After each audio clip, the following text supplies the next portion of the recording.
All right, guys, so I'm going to show you how a typical turn works in One Piece. So the first stage, when your opponent passes turn, you reset the board. So as you can see, my leader is rested. I have some Dawn rested. So you make everything active again. Then you draw a card for turn, you put it into your hand, and then you get 2 Dawn from your Dawn deck and set it as active. Now, unlike other card games, you can choose to attack, you could choose to play your event and stage cards. I know some games have a main phase 1, a battle phase, and a main phase 2. So here, you get to be selective of how you want to play your turn. You have a lot of choices to make. You have cards in your hand to choose whether you want to play those first, or whether you should attach your Dawn to a character or leader and then attack. So you have to be mindful of whether you're going to attach Dawn to a character, or if you're going to use that Dawn to play a card. Typically, the Dawn you attach to a character, the active Dawn that you attach a character, cannot be used to pay for the cost of the cards. There are card abilities that could let you attach rested Dawn. However, just for simplicity, and we're not gonna go over that right now. So battle phase. I have the option to only attack rested characters or the leader. So if you look at their board, I cannot attack this character right here because he's not rested. He's active upright. So I could either attack into this character or attack the leader with my characters. When I declare an attack, only cards that have the orange blocker can block the attack. So unlike Magic the Gathering, for example, where you assign blockers to the opponent's attack with any of your monsters or creatures, here it's only those characters that have the blocker designation. So let's say I attach 2 of my Dawn to my leader and I choose to attack. So now there's 2 things that happens during an attack declaration.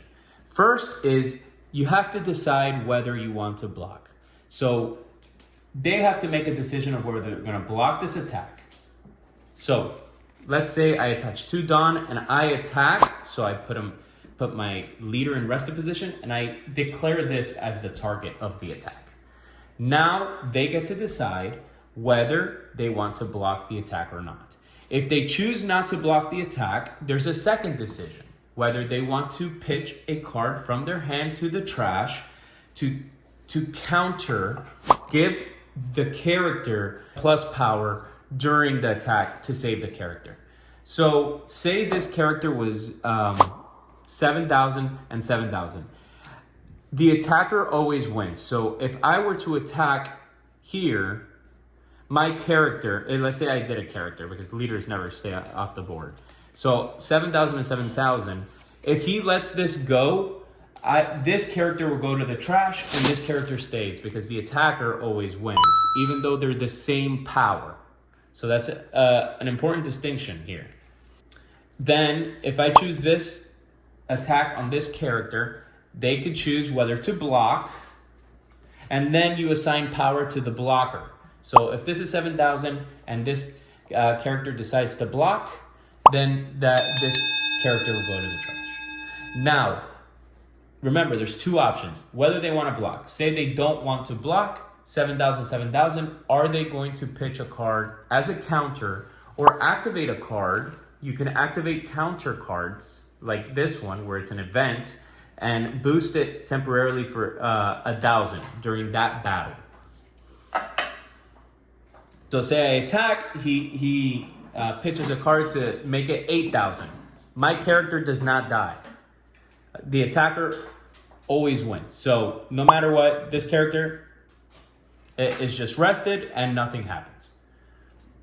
So say I choose to attack. I attack the leader. He doesn't block. He would have to pick up a card from here, from his life into his hand. So if a card has a trigger ability. From once you pick up a card from your life to your hand and it has a trigger ability, that trigger ability is activated for free. You can choose to activate it for free. So this one would be rest up to one of your opponent's character with a cost of 4 or less. So if he attacked me, I don't have a target here, but if this card was 4 cost, I could choose to rest him and he won't be able to attack that turn with that card. And then once I declare attackers, say I attacked with everyone, I chose targets, I chose life. Life cards go up to the hand. I choose to end my turn and pass on to them, in which they will then unrest everything. The Dawn will go back here if it's the start of their turn. They'll draw a card and get 2 Dawn into their active. And they'll have the Dawn to whether attach to the character leader or to be spent on cards, characters, events, and stages.